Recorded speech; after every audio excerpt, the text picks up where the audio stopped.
Hello, আসসালামু আলাইকুম everyone. কেমন আছেন সবাই? আশা করি অনেক ভালো আছেন। তো আমি ভালো আছি। তো এই যে দেখেন, আমি আপনাদের সাথে আবার আরেকটি নিউ ব্লগ ভিডিও নিয়ে হাজির হলাম। তো এখানে দেখেন, এটা হচ্ছে ইলিশ মাছ।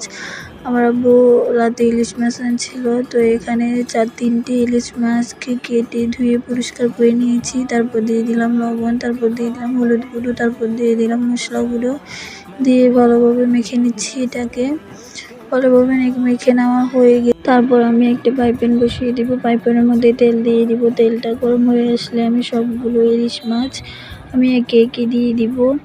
আসলে ইলিশ মাছ এমন একটা খাবার আমরা সকলেই পছন্দ করি। আগে আমি ইলিশ মাছ খাইতাম না, পছন্দ করতাম না। আমি ইলিশ মাছটা ভাজা খাওয়ার পর থেকে আমি ইলিশ মাছের পুরোপুরি ফ্যান হয়ে গেছি।